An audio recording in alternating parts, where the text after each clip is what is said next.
안녕하세요, 여러분. 부자오빠입니다. 어제 제가 삼성전자가 메타버스에 진출했다는 소식을 전해드리면서 삼성전자에게는 호재가 될 것이다. 이렇게 말씀을 드렸는데, 댓글을 보니까 이게 조금 이해가 안 가셨던 분들이 몇 분 계신 것 같습니다. 반도체가 어떤 식으로 수혜를 입는지에 대해서 좀 자세히 설명해 달라는 요청이 있었는데, 그래서 오늘은 아예 메타버스 ETF에 대해서 분석을 해보고요. 도대체 어떤 분야가 어느 정도 퍼센티지로 여기에 이제 편입이 되어 있는지 살펴보도록 하겠습니다. 일단 메타버스에 대해서 간단히 짚고 넘어가면 현실 세계와 같은 뭐 사회, 경제, 문화 활동이 이루어지는 3차원의 가상 세계를 의미하고요. 아바타를 활용해서 단지 게임이나 가상현실을 즐기는 데 그치지 않고 실제 현실과 같은 사회 문화적 활동을 할 수 있습니다. 예를 들어서 우리가 인터넷을 통해서 회사 서버에 접속해서 아예 캐릭터를 만들고 화상회의에 참석하거나 재택근무를 실제로 할 수 있습니다. 이건 그냥 게임처럼 아예 가상 공간이 아니라 실제로 내가 회사에 직접 출근한 것과 같은 효과가 있는 것이죠. 비록 내가 인터넷을 통해서 접속은 했지만 실제로 그 일을 하고 있는 주체는 나 자신입니다. 현실 세계에서의 나 자신이죠.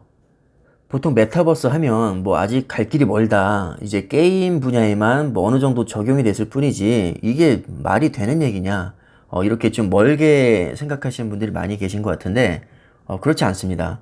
실제로 우리 실생활에도 깊게 충분히 들어갈 수 있다고 봅니다. 사실 메타버스라는 개념 자체는 뭐 갑자기 나온 게 아니고요. 1992년에 처음으로 나왔습니다. 그런데 왜 그때는 보급이 되지 않았느냐? 기술력이 너무 안 따라줬었거든요. 메타버스가 가능하기 위해서는 무조건 인터넷에 연결이 되어 있어야 하는데요. 1990년대 초에는 인터넷이 거의 없던 시절입니다. 지금이야 인터넷 속도가 뭐 못해도 100메가, 조금 빠르면 500메가나 1기가까지 속도가 정말 장난 아니게 빠른데 이때 당시만 해도 거의 뭐 팩스 모뎀을 쓰던 시절입니다. 초고속 인터넷 접속 환경 자체가 되지 않았기 때문에 이때까지만 해도 사실 메타버스는 상상 속에 존재하는 약간 먼 개념이었거든요. 그런데 지금은 인터넷도 겁나게 빠르고 스마트폰으로 거의 뭐 전 세계가 다 연결이 되어 있다고 해도 과언이 아니죠. 단순 인터넷 연결뿐만 아니라 스마트폰 성능도 너무 많이 좋아져서 웬만한 3D 게임은 또 다 돌아갑니다. 게다가 요즘에 고사양 PC 게임을 보면 그래픽이 정말 장난이 아닙니다. 정말 자세히 보지 않으면 우리 현실 세계와 쉽게 구분하기 어려울 정도로 이 그래픽 기술도 굉장히 발전을 했습니다. 그러니까 어떻게 보면 메타버스에 대한 개념 자체는 예전이나 지금이나 거의 뭐 변한 게 없는데 그것을 뒷받침해 줄 만한 기술이 많이 발전을 해서 이제는 현실화가 어느 정도 가능해졌다. 그래서 인프라가 구축이 되고 본격적으로 궤도에 올라탔다고 생각을 하시면 됩니다. 뒤에 바로 설명이 나오죠. 5G 상용화와 함께 가상현실, 증강현실, 혼합현실 이런 것들을 구현할 수 있는 기술이 발전했고 팬데믹 사태로 비대면과 온라인 추세가 확산되면서 메타버스가 주목을 받고 있다. 이렇게 설명을 하고 있습니다. 혹시 메타버스에 관심이 많으신 분들은 이미 메타라는 ETF로 지금 미국에 출시가 되었으니까 한 번쯤은 눈여겨보셔도 좋을 것 같습니다. 티커명은 META고요. 그대로 메타라고 읽으시면 됩니다. 이게 출시된 지가 얼마 되지 않아서 수익률은 뭐 크게 의미가 없을 것 같고요. 차트를 보시면 뭐 출시 초기 대비해서 아주 소폭 하락을 하긴 했는데 뭐 아직까지는 그렇게 큰 움직임은 없습니다. 현재 주당 14.63달러 정도 하니까 원화로 환산하면 17,000원 정도 하겠네요. 뭐 그렇게 부담스럽지는 않습니다. 자, 그럼 본격적으로 이 메타라는 ETF가 어떤 섹터와 어떤 종목을 품고 있는지 그 부분을 좀 자세하게 보겠습니다. 일단 국가별로 보면 미국이 76.23%로 압도적인 비율입니다. 저 같은 경우는 국내에서는 삼성전자 말고는 사실 그렇게 마음에 가는 종목이 없고 중국 주식도 마찬가지로 왠지 조금 정이 안 가서 저는 중국 주식도 투자를 하지 않고 있습니다. 저처럼 미국 주식을 선호하시는 분들은 아마 이 비율이 마음에 드실 것 같고요. 그 다음에 이제 섹터별로 보면 반도체가 28.1%로 모든 섹터 중에서 가장 높은 비율을 차지하고 있습니다. 삼성전자가 어떤 기업이죠? 반도체 세계 1위 기업입니다. 메모리 반도체와 비메모리 반도체를 합산한 모든 반도체에서 매출 1위를 기록했죠. 메타버스라는 ETF가 반도체를 가장 높은 비중으로 품고 있는데 반도체 매출 세계 1위를 한 삼성전자의 영향력이 작다고 말할 수 없겠죠. 당연히 메타버스와 삼성전자는 밀접한 연관이 있습니다. 그 다음에 소프트웨어가 21.89%, 인터넷 서비스가 14.76%, IT가 9.8%, 이렇게 다양한 섹터별로 이렇게 비중을 차지하고 있습니다. 오늘은 반도체와 삼성전자에 제가 초점을 맞춰서 말씀드릴 거니까 일단 이 부분은 패스하도록 하고요. 개별 종목 중에서 가장 높은 비중으로 품고 있는 게 바로 엔비디아입니다. 엔비디아는 그래픽카드를 만드는 기업이죠. GPU 점유율 세계 1위 기업입니다. 그럼 그래픽카드가 어디에 쓰이느냐? 3D 그래픽을 직접적으로 만드는 역할을 합니다. 메타버스에서 가장 중요한 것 중에 하나가 사실적인 그래픽입니다.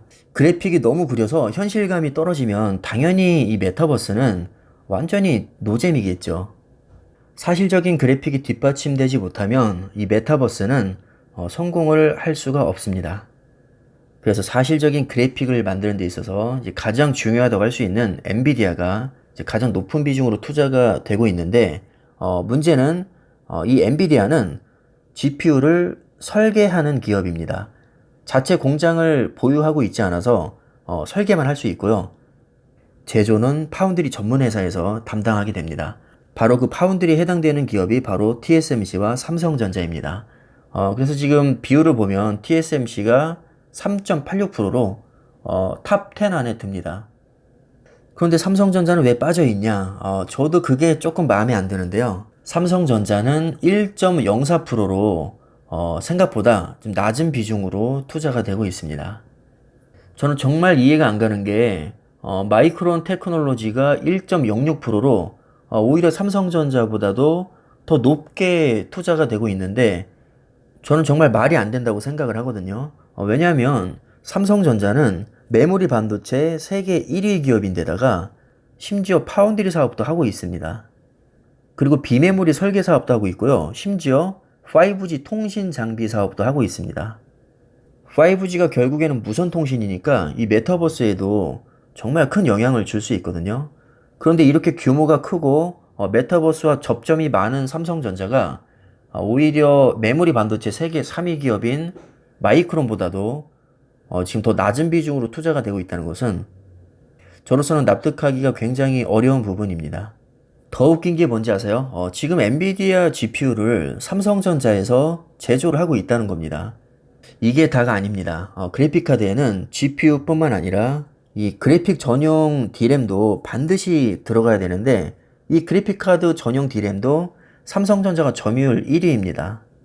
그러니까 결국 엔비디아가 잘 나가면 협력 관계에 있는 삼성전자도 같이 성장을 하는 거니까 이 8.22% 안에 삼성전자도 어느 정도 이 먹거리를 나눠 먹고 있다. 이렇게 생각하셔도 크게 무리가 없습니다. 게다가 지금 퀄컴도 들어가 있는데 지금 삼성전자에서 퀄컴 스냅드래곤을 또 제조를 하고 있죠. 우리가 메타버스 하면 보통 VR 기기를 많이 떠올리시는데 이 스마트폰으로도 이 메타버스를 충분히 구현을 할 수가 있습니다. 근데 또 기가 막히게도 스마트폰에서 삼성전자는 또 세계 1위를 하고 있죠. 그리고 스마트폰에는 핵심 두뇌인 모바일 AP가 들어가는데 이 모바일 AP도 종류가 아주 많습니다. 퀄컴에서 만드는 모바일 AP가 스냅드래곤인데 이건 퀄컴에서 설계를 해서 삼성전자 파운드리에 외주를 줍니다. 그럼 퀄컴의 스냅드래곤이 잘 팔릴수록 삼성전자 파운드리도 이득을 보겠죠. 그리고 삼성전자 시스템 LSI에서는 아예 이 모바일 AP를 엑시노스라는 이름으로 설계를 합니다. GPU 성능을 강화하기 위해서 얼마 전부터는 AMD와 협력을 하고 있죠. 그래서 성능이 굉장히 좋아져서 이제 삼성 자체적으로 설계도 하고 생산도 하고 이렇게 이중으로 또 이득을 취하고 있습니다. 그리고 아마존이 3.48%가 들어가 있는데 아마존은 세계 최대 클라우드 서비스인 아마존 웹 서비스를 운영을 하고 있죠. 근데 아마존 웹 서비스가 결국에는 서버거든요. 이 서버에 반드시 필요한 게 서버용 D램과 또 기업용 SSD입니다. 기업용 SSD 점유율 세계 1위도 삼성전자고요. 서버 D램 최대 공급 업체도 바로 삼성전자입니다. 그러니까 얼핏 보면 지금 기업별로 이렇게 구분이 되어 있는데 뭐 삼성전자 뭐 꼴랑 1%밖에 안 되잖아. 별거 없네 라고 생각하실 수 있겠지만 제가 방금 전에 말씀드렸다시피 여기에 있는 다수의 기업들이 삼성전자와 굉장히 밀접한 비즈니스 관계에 있습니다. 그러니까 삼성전자의 영향력이 우리가 생각하는 것 상상 이상으로 훨씬 더 크다고 할 수 있고요. 아마도 이제 시간이 지날수록 그 영향력은 더 커질 것으로 기대가 됩니다. 이 정도면 메타버스랑 삼성전자가 꽤나 밀접한 관계에 있다고 할 수 있겠죠. 그래서 앞으로 메타버스에 관한 좋은 기사를 접하실 때마다 야, 삼성전자가 여기서도 좀 꿀을 많이 빨겠구나 라고 생각을 하시면 될 것 같습니다. 자, 그럼 오늘 내용은 이 정도로 마무리를 하고요. 여러분들이 삼성전자 투자하시는 데 있어서 조금이나마 도움이 되셨으면 좋겠습니다. 그럼 주말 잘 보내시고요. 오늘 영상은 여기까지 하겠습니다. 감사합니다.